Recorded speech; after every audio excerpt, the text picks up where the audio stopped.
Hello everyone, welcome back to our channel future study. तो guys, इस video में semester first के student है D U S L N C web जो आपके डिसिप्लिन सब्जेक्ट है हिस्ट्री, इसके इम्पोर्टेंट क्वेश्चन विद आंसर आपको इस वीडियो में बताने जा रहे हैं। और इसमें जो आपका यूनिट फर्स्ट है इसके हमने इम्पोर्टेंट क्वेश्चन लिए हैं इस वीडियो में। और इससे पहले जो हमने इम्पोर्टेंट क्वेश्चन की वीडियो बना चुके हैं जिसमें 24 इम्पोर्टेंट क्वेश्चन है, उसी में से आपके पेपर में क्वेश्चन आएंगे। एंड हमारी यूनिट सेकंड कंप्लीट हो चुकी है, अभी तक आपने नहीं देखा तो देख लीजिएगा, लिंक आपको डिस्क्रिप्शन बॉक्स में दे देंगे। इस वीडियो में जो आपकी यूनिट फर्स्ट कंप्लीट करा देंगे, जो भी आपके क्वेश्चन बनते हैं इस यूनिट से तो आपको बता देंगे। तो टोटल ना इस यूनिट से आपके 2 क्वेश्चन पूछे जाएंगे पेपर में, अगर इस यूनिट से क्वेश्चन आता है तो देखिए, प्राचीन भारतीय इतिहास के अध्ययन हेतु पुरातात्विक स्रोतों के महत्व का मूल्यांकन कीजिए। तो जो उसके अध्ययन को जो उसका अध्ययन कैसे किया जाता है उसके महत्व के बारे में बताना है। इसी का एक ऑप्शन में क्वेश्चन है, प्राचीन भारतीय इतिहास के पुनर्निर्माण में पुरातात्विक स्रोतों के योगदान की आलोचनात्मक समीक्षा कीजिए। तो आपको इस क्वेश्चन में यही बताना है कि जो प्राचीन भारतीय इतिहास है ना, उसकी जो पुनर्निर्माण उसकी जानकारी को प्राप्त करने में जो पुरातात्विक स्रोत के जो योगदान है ना, उसके बारे में आपको बताना है। और क्वेश्चन नंबर जो आपका सेकंड है, प्राचीन भारतीय इतिहास के साहित्य स्रोतों का वर्णन कीजिए। तो जो साहित्य स्रोत है इसके बारे में बताना है प्राचीन भारतीय इतिहास के। तो टोटल ये 2 क्वेश्चन में से एक क्वेश्चन आपके पेपर में आप 99% कह सकते हैं कि जरूर आएगा। यूनिट फर्स्ट है आपका, बेशक हो सकता है क्वेश्चन थोड़े बहुत घुमा दे, लेकिन आप समझ जाइएगा। तो आंसर देखते हैं। और जो यूनिट सेकंड हमने पहले ही कंप्लीट करा चुके हैं, नहीं देखा तो देख लीजिएगा। और इसके बाद जो हमारी यूनिट थर्ड आने वाली है इंपॉर्टेंट क्वेश्चन की, तो वीडियो सभी आप जरूर देखिए कीजिएगा, इंपॉर्टेंट वीडियो आप सभी के लिए एग्जाम में। तो देखिए, यहाँ से आंसर आपका स्टार्ट होने जा रहा है। पुरातात्विक स्रोत किसे कहते हैं, पुरातात्विक स्रोत क्या है, क्वेश्चन फर्स्ट का आंसर है। तो सबसे पहले देखिए किसे कहते हैं। सामान्य शब्दों में ये ऐसे स्रोत है जिसमें हमें अतीत या इतिहास के बारे में जानकारी मिलती है। तो जो पुरातात्विक स्रोत क्या होते हैं, जिससे ना हमें अतीत के बारे में, पुराने ज़माने में या इतिहास के बारे में जो हमें जानकारी प्राप्त होती है, उससे मिलती है। पुरातात्विक स्रोत मूल रूप से भौतिक साक्ष्य है, जैसे कि ऐतिहासिक इमारतें, सिक्के, शिलालेख और अन्य अवशेष जो एक विशेष अवधि के बारे में महत्वपूर्ण और विस्तार जानकारी प्रदान कर सकते हैं। तो जो पुरातात्विक स्रोत कौन कौन से होते हैं, तो जैसे ये भौतिक साक्ष्य हो, तो इसमें जो ऐतिहासिक इमारतें होते हैं, सिक्के होते हैं, शिलालेख होते हैं, और भी कुछ जो अन्य अवशेष होते हैं, उनके द्वारा जो हमें जानकारी प्राप्त करने में मदद मिलेगी। तो इन्हीं टॉपिक के ऊपर इस क्वेश्चन में आपको आंसर बताना है, ठीक है। तो ये सब जानकारी आपको प्राप्त होती है। तो ये पता चल गया क्या होते हैं। देखिए, पुरातात्विक स्रोतों के उदाहरण, ऐतिहासिक इमारतें, सिक्के, शिलालेख और अन्य अवशेष। तो आपको इसके ऊपर एक्सप्लेन करना है। तो ये तो हो गए। और ये देखिए, जो पॉइंट यहाँ पर हमने लिए, उपकरण और जो ये मित्र भांड, कलाकृति, भवन, मुद्रा, शिलालेख, इन सभी के ऊपर इस क्वेश्चन का आंसर आपको देना है इन पॉइंटों के अंदर। अगर आपसे क्वेश्चन में आ जाए कि पुरातात्विक स्रोतों के प्रकार बताइए, तो इसी पॉइंट को आपको एक्सप्लेन कर देना है, ठीक है। या पुनर्निर्माण में उसके बताइए, तो इसी को लिखना है। तो उपकरण फर्स्ट पॉइंट है। तो देखिए, मुख्य उपकरणों के आधार पर ही हम पुरापाषाण काल के नवपाषाण काल का अध्ययन कर पाते हैं। तो जो मुख्य देखिए, जो उपकरण होते हैं उसके आधार पर ना जो पुरापाषाण काल होता है, उसके बाद जो नवपाषाण काल आता है ना, उन दोनों का हम अध्ययन कर पाते हैं। सेकंड पॉइंट है, पत्थर से बने उपकरणों के बाद जब धातु का प्रयोग होता है तो इसका संबंध सभ्यता के विकास से जोड़ा जाता है। तो सबसे पहले जो पत्थर का प्रयोग होता था उनके उपकरण का, उसके बाद जो धातु का प्रयोग होने लगा ना, तो इसका जो संबंध किससे बताया गया, जो सभ्यता के विकास है उससे जोड़ा गया। जो थर्ड पॉइंट है इसका, हड़प्पा सभ्यता के पतन के साथ ही कांस्य का प्रयोग विलुप्त हो गया और इसका स्थान पाषाणिक संस्कृति ने ले ली। तो जो हड़प्पा सभ्यता है, पता है आपका, उसका पतन हो गया। तो जो कांस्य धातु होते ना, वो सब खत्म हो चुके थे और जो इसका स्थान इसने पाषाणी संस्कृति ने ले लिया। तो यहाँ पर इस पॉइंट खत्म हो चुके हैं। अब जो आपका है इसमें सेकंड पॉइंट है मित्र भांड। इसके अंदर आपको जो बर्तन बनाए जाते हैं मिट्टी के, वो किस टाइप से बनाए जा सकते हैं, इसका प्रयोग क्या किया जा सकता है, ये सब पॉइंट आपको लिखनी है। देखिए, मिट्टी से बने घड़ा, बर्तन, कटोरा, प्याला, गिलास आदि मितभान की श्रेणी में आते हैं। तो जो भी चीज़ें जो मिट्टी से बनाई जाती है ना, उसे इसी नाम से जाना जाता है। मित्र भांड का सामान्य या विशेष प्रकार का होना समकालीन प्रौद्योगिक विकास के साथ साथ समाज के स्तरीकरण का भी संकेत करता है। और जो इसका जो सामान्य विशेष प्रकार के जो होते हैं ना, इसको विकास की ओर ले जाते हैं और इसको जो स्तरीकरण भी की ओर संकेत करते हैं जो समाज के। एंड इसका नेक्स्ट पॉइंट है कला कृतियाँ। मतलब कि जो कला होती है ना, उस जमाने में कला किस टाइप से लोगों के सामने दिखाई जाती थी, तो इसके बारे में देखते हैं। कलाकृतियों में प्रयुक्त निर्माण सामग्री, विषय वस्तु, निर्माण के प्रेरणा स्रोत आदि को देख समझ कर हम उस युग के विशेष को जीवन सांस्कृतिक का बहुत हृदय तक अनुमान लगा सकते हैं। तो देखो, उसकी जो संस्कृति है ना, उसका अनुमान लगा सकते हैं किसके जरिए, जो कला का। जरूरी कि उस समय की जो विषय वस्तु है, उसके निर्माण में किस टाइप से जो स्रोत थे, उनकी कलाएं क्या थी, उनको कैसे संस्कृति का पसंद था।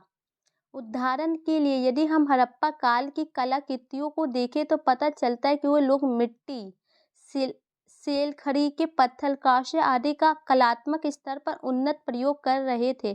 तो जो हड़प्पा संस्कृति, उसमें ये सब का प्रयोग किया जाता था, तो उसी को अकॉर्डिंग हम इसका भी पता लगा सकते हैं।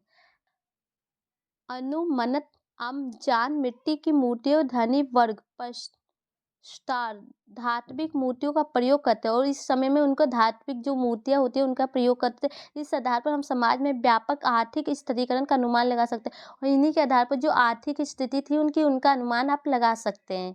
आपका नेक्स्ट पॉइंट है भवन। मतलब कि जो वहाँ पर घरे थे किस टाइप से बनाए जाते थे, भवन किस टाइप से होते थे लोगों के रहने के लिए।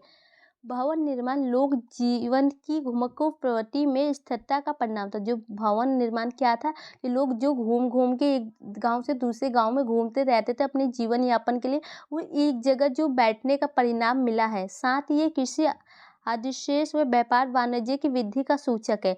मतलब कि जो कृषि होती है, खेती बाड़ी होती है, व्यापार होती है, उन सब में जो वृद्धि का एक कारण है।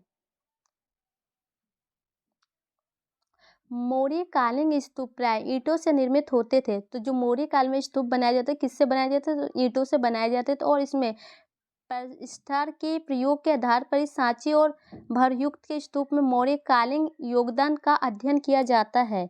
तो जो मौर्य कालीन के जो स्तूप होते हैं वो सांची के जो होते हैं वो बनाए जाते थे और इसका जो योगदान होता है इन स्तूपों को बनाने में ईंटों, पत्थर और इन सभी का योगदान होता है। तो नेक्स्ट पॉइंट देखते हैं। तो जो आपका नेक्स्ट पॉइंट है मुद्रा। मतलब सिक्के, जो पैसे, वो वहाँ के किस टाइप से थे और किस टाइप से बनाए जाते थे। सिक्कों के अध्ययन को मुद्रा शास्त्र कहते हैं।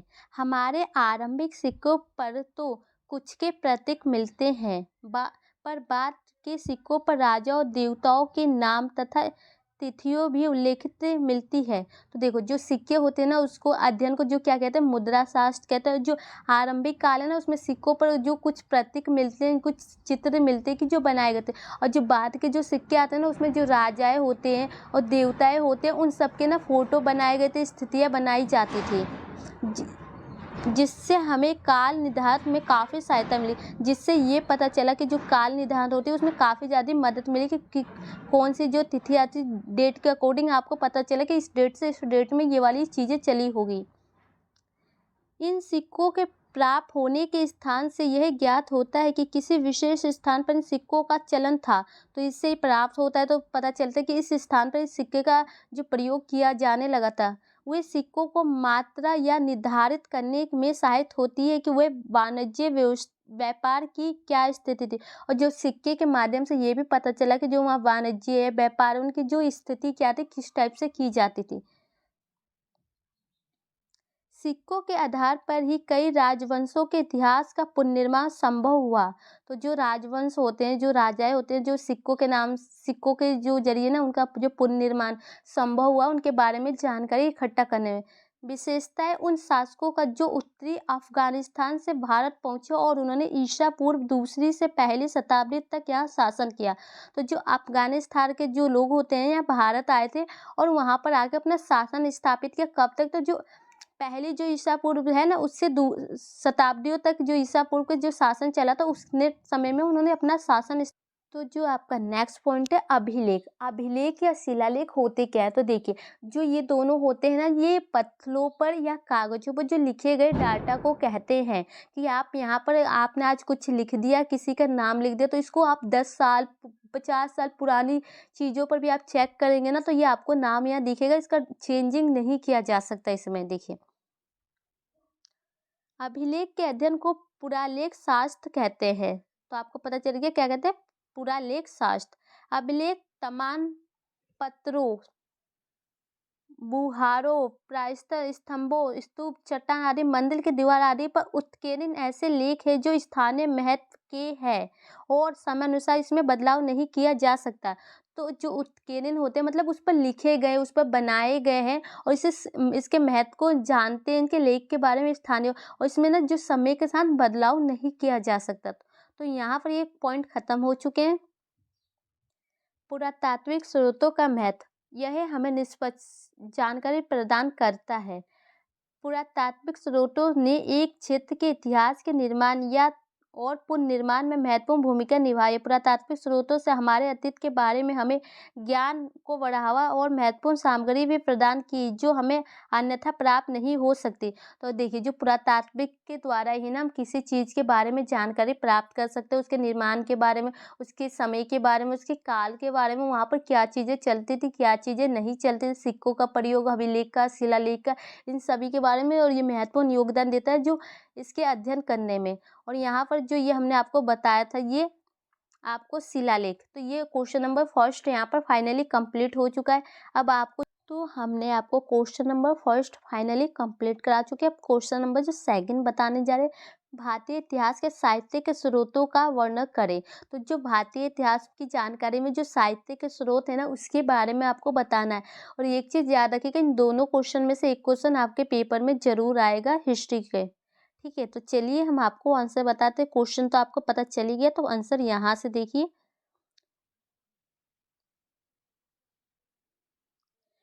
प्राचीन भारतीय इतिहास का अध्ययन करने के लिए प्रचुर मात्रा में साहित्य स्रोत उपलब्ध है। प्राचीन भारतीय इतिहास के साहित्य स्रोतों का वर्णन, प्राचीन काल से ही भारतीय लेखकों ने इतिहास को अपने अपने तरीके से लिखित रूप में संजो कर रखने की कोशिश की थी। तो जो भारतीय इतिहास होते हैं ना, जो इतिहासकार होते हैं, उन्होंने अपने तरीके से, अपने तरीके से उन्होंने संजो के रखने की कोशिश की है कि इस इतिहास के बारे में जानकारी प्राप्त की जा सके। आज हम इन्हीं साहित्य स्रोतों का अध्ययन करके अपने गौरवमान्य इतिहास को जान पा रहे हैं। तो जो ये अध्ययन होते हैं, जो साहित्य का अध्ययन करके ही आप अपने इतिहास को जान पा रहे हैं। अध्ययन की सुविधा के लिए इन ग्रंथों को 2 भागों में बांटे हैं। तो जो आपको इसके अध्ययन करने के लिए 2 टाइप है इसमें। पहले देखिए, धार्मिक ग्रंथ और धर्मनिरपेक्षता ग्रंथ। इन 2 टाइपों के अंदर आपको ना इसके बारे में पूरी जानकारी एक्सप्लेन की जाएगी। तो आपको, जैसे कि आप सबको ही पता है कि जो पुरातात्विक स्रोत नहीं होते तो आप क्या ये किताबें पढ़ सकते थे? नहीं ना, आपको वहाँ लिखे गए जब तो आप यहाँ पढ़ रहे हैं। तो ये पुराने ज़माने की जानकारी प्राप्त करते हैं। तो जो फर्स्ट पॉइंट आपका है धार्मिक ग्रंथ, इसके अंदर भी काफ़ी सारे टाइप होते हैं। तो पहले देखिए, धार्मिक महत्व रखने वाले साहित्य हम धार्मिक ग्रंथ कहते हैं। तो जिसमें धार्मिक की बात की जाती है उसी को कहते हैं। ठीक है, इन ग्रंथों में धार्मिक विश्वास के साथ तकनीकी, सामाजिक, राजनीतिक स्थिति का जिक्र मिलता है। इसमें जो धार्मिक विश्वास होते हैं ना, इसके साथ साथ जो सामाजिक, राजनीतिक, इन सब का भी ना जो जिक्र मिलता है। धार्मिक ग्रंथ भी धार्मिक विश्वास के आधार पर 3 भागों में वर्गीकरण किया गया है। तो इसको भी ना 3 भागों में बांटा गया है। तो फर्स्ट पॉइंट है ब्राह्मण ग्रंथ, बौद्ध और जैन। तो ये 3 टाइप के ये भी होते हैं। तीनों के इसके अंदर आपको ये 3 टाइप को देखना होगा। तो देखिए, तो फर्स्ट पॉइंट आपका ये है। इसके अंदर देखिए क्या एक्सप्लेन किया गया है। भारतीय इतिहास पर प्रकाश डालने के लिए विभिन्न ब्राह्मण ग्रंथ उपलब्ध है। इनमें से प्रमुख वेद, उपनिवेश, वेदांग, महाकाव्य, स्मृति, पुराण आदि के वेद आर्यों का प्राचीनतम ग्रंथ है। इसकी संख्या 4 है। तो जो पुराने जमाने के अध्ययन के लिए जो इन सभी के द्वारा ही इनका अध्ययन किया जा सकता है, महाकाव्य के द्वारा। और इसके अंदर भी ना 4 आयु भी होते, प्राचीन ग्रंथ 4 प्रकार के होते, जैसे कि ऋग्वेद, सामवेद, यजुर्वेद, अथर्ववेद। इसमें ऋग्वेद सबसे प्राचीन है। जो ऋग्वेद होता है वो सबसे प्राचीन मतलब सबसे पुराना है। आर्यन के बारे में स्वैधाधिक जानकारी इसी से मिलता है। वेदों का भारतीय सांस्कृतिक में विशेष महत्व है, और जो वेद होते हैं ना उनका भारतीय संस्कृति में बहुत ज़्यादा महत्व होता है। ऐतिहासिक रूप से भी इसका बहुत महत्व होता है, और जो ऐतिहासिक रूप से सांस्कृतिक रूप से इसका महत्व होता है। वेदांगों की संख्या में शिक्षा, कल्प, व्याकरण, छंद एवं ज्योतिष, वेदांग में तकनीकी, समाज एवं धर्म का विस्तार प्रकाश पाता है। वेदों के बाद महाकाव्य का स्थान, महाकाव्य दो है। तो जो वेदों के बाद जो महाकाव्य का स्थान आता है ये दो प्रकार के होते हैं। पहला है रामायण और महाभारत। तकनीकी, सामाजिक, राजनीतिक, धार्मिक और आर्थिक दृष्टि से इसका बहुत बड़ा महत्व है। तो जो महाभारत हो गए, रामायण हो गए ना, तो ये जो सामाजिक, राजनीतिक, आर्थिक, इन सभी के दृष्टि से ना इसका बहुत ज़्यादा महत्व है। राजनीतिक दृष्टि से महाभारत रामायण की अपेक्षा अधिक महत्व रखता है। तो जो राजनीतिक है उसके जरिए अगर उसको अकॉर्डिंग आप देखें ना तो महाभारत रामायण की जो अपेक्षा अधिक महत्व रखता है। पुराणों की संख्या 18, और जो पुराणों की संख्या कितनी होती है 18, परंतु इसमें से 5 का ही ऐतिहासिक महत्व है। 18 होते हैं लेकिन 5 को ही ना जो इम्पोर्टेंट माना जाता है। और जो 5 ये है आपका सामने लिखा है, जो 5 निम्नलिखित है। मत्स्य, भागवत पुराण, विष्णु, वायु, ब्राह्मण पुराण, इन सब के अलावा बहुत से ब्राह्मण ग्रंथ है। ये 5 आपको इम्पोर्टेंट बता दी। इसके अलावा भी ना बहुत सारे ग्रंथ है। तो यहाँ पर सर आपका point first complete and point second start. बौद्ध धर्म के बारे में देखिए। ब्राह्मण ग्रंथ के सम्मान बौद्ध ग्रंथ भी प्राचीन भारतीय इतिहास के अध्ययन के दृष्टिकोण में महत्वपूर्ण स्थान रखता है। तो इसकी अभी जो महत्वपूर्ण स्थान है इसको प्राचीन जो दृष्टिकोण है उसमें बौद्ध ग्रंथों में मुख्य रूप से पिटक और जाटक है। बौद्ध ग्रंथ पिटक के 3 खंड है। तो देखो जो इस धर्म को 2 भागों में बांटा गया, फर्स्ट एंड सेकंड, और जो इसका है ना इसके भी जो 3 खंडों में बांटा गया, जो विनय पिटक, सूत पिटक, अधिधम्म पिटक। विनय पिटक में मठ में रहने वाले बौद्ध भिक्षु की आवश्यक निर्देश है। जो इसमें रहते हैं उसको किसके बारे में बताया, जो बौद्ध के जो भिक्षु होते हैं उनकी आवश्यकताओं के निर्देश है। और सूत्र पिटक है जो सेकंड है, महात्मा बुद्ध के उपदेश का सार है। इसमें महात्मा बुद्ध के बारे में बताया गया। जो थर्ड में है इसमें बुद्ध के महत्वपूर्ण उपदेशों को दार्शनिक रूप से व्याख्या की गई है। तो जो दार्शनिक रूप से की गई है यह तीनों पिटक पाली भाषा में है। जाटक बौद्ध ग्रंथ से दूसरा स्थान है। जाटक में महात्मा बुद्ध के पूर्व जन्म की कथा, उनका वितरण है। जो जाटक होता है उसमें क्या है, महात्मा जो बुद्ध थे उनका जन्म कहाँ हुआ, उसकी कथाएं क्या, तो उन्होंने क्या क्या चीज़ें की थी, उन सब के बारे में है। इन कथाओं से तत्कालीन सामाजिक, धार्मिक एवं आर्थिक स्थिति पर प्रकाश पड़ता है। जाटक के अलावा कुछ और भी बहुत साहित्य उपलब्ध है। तो इनके अलावा भी ना बहुत सारे, लेकिन यहाँ पर इंपॉर्टेंट 2 ही की बात की गई है। आपको इन दोनों के नाम याद होने चाहिए। एंड इसमें इसके बारे में किसमें बताया गया, जो धार्मिक ग्रंथ है वो किसके बारे में। थर्ड पॉइंट है आपका जैन ग्रंथ। तो देखिए भारतीय इतिहास के अध्ययन के लिए जैन ग्रंथ भी बहुत महत्वपूर्ण भूमिका निभाते हैं। जैन ग्रंथों के में मुख्य रूप से, और जो इसमें देखो ये भी बहुत सारे भूमिका निभाते हैं, जो मुख्य रूप से ये 5 प्रकार के होते हैं जो आपके सामने लिखा है। कथा कोश, लोक विभाग आदि प्रमुख है। ठीक है, तो इनके नाम याद कर लीजिएगा, स्क्रीनशॉट ले लीजिए। एंड आपका जो नेक्स्ट टॉपिक है इसी का जो पार्ट सेकंड आपको 2 भागों में बांटा गया था, तो ये वाला स्टार्ट हो चुका है, धर्मनिरपेक्ष ग्रंथ। तो आपको पता चला ऊपर कि हमने 2 भागों में बांटा गया। तो फर्स्ट तो कंप्लीट हो गया एंड सेकंड देखिए इसके कितने पार्ट होते हैं। तो यहाँ देखिए धर्म ग्रंथ के अलावा कुछ ऐसे साहित्य जिसका ध्यान से दूर दूर तक कोई संबंध नहीं है, उन्हें धर्मनिरपेक्ष साहित्य कहा जाता है। तो जो इसका मतलब है ना कि जो ध्यान मतलब एक ध्यान किया जाता है कुछ चीज़ों के बारे में, तो उनसे ना इसका संबंध नहीं है, तो इसको इसी नाम से धर्मनिरपेक्ष साहित्य के नाम से जो जाना जाता है।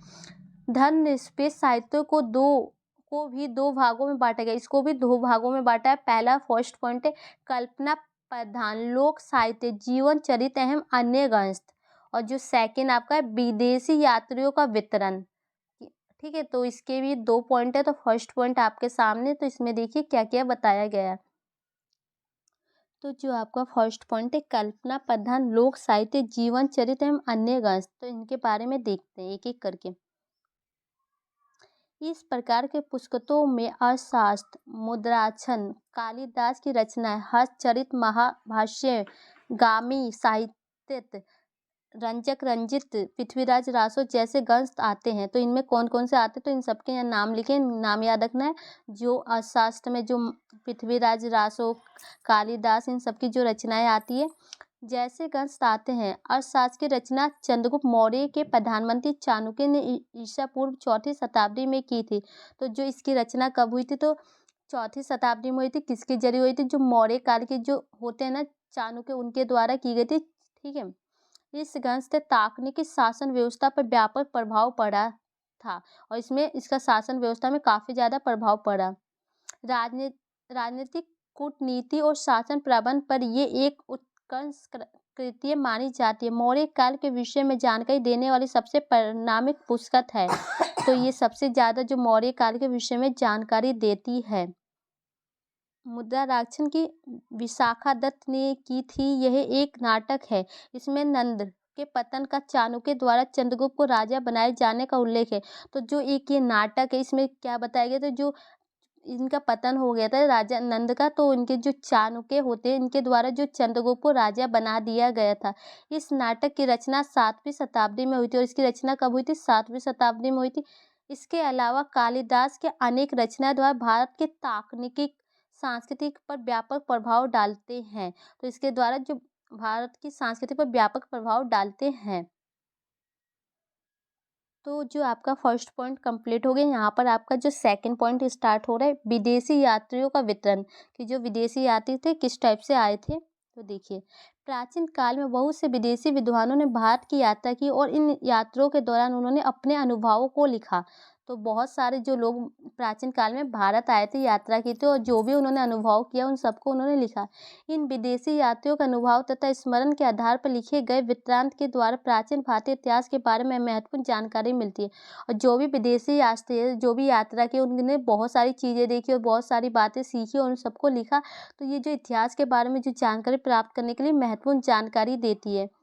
इन विदेशी यात्रियों ऐसे मुख्य रूप से यूनियन यात्री, जो यूनियन यात्री थे वो ये थे, इनके यहाँ नाम लिखे। ये यूनियन यात्री थे। एंड जो चीनी यात्री थे ये थे। और जो तिब्बत यात्री थे तारानाथ, तथा इसके अतिरिक्त मुसलमान, और जो मुसलमान यात्री थे इन सबके यहाँ नाम लिखे। आप इनको नाम याद कर लीजिएगा। तो ये सब यहाँ दिल्ली आए थे और यहाँ ने इन्होंने देखा और ये अपनी यात्रा को इन्होंने लिखा। इन सब के अलावा और भी अन्य प्राचीन भारतीय ग्रंथ थे, जिसके द्वारा हम प्राचीन भारत के इतिहास को अच्छी तरह जान सकते हैं। भारतीय इतिहास के अध्ययन के लिए साहित्य स्रोतों बहुत बड़ा योगदान है। तो जो भारतीय इतिहास है उसको जानने के लिए साहित्य का योगदान बहुत ज़्यादा है स्रोतों का। तो यहाँ पर फाइनली इस क्वेश्चन का आंसर कंप्लीट हो चुका है। हम वीडियो अच्छी लगे तो लाइक से जरूर कीजिएगा। टेलीग्राम में नोट्स सेंड किए गए सेकंड यूनिट के, एंड आप हमारे सेकंड यूनिट को देख लीजिएगा। उसका लिंक हम आपको डिस्क्रिप्शन बॉक्स में दे देंगे। ये यूनिट फर्स्ट कंप्लीट हो गया। इसके बाद जो क्लास थर्ड में जो आपकी यूनिट थर्ड आएगी, तो वीडियो अच्छी लगे तो शेयर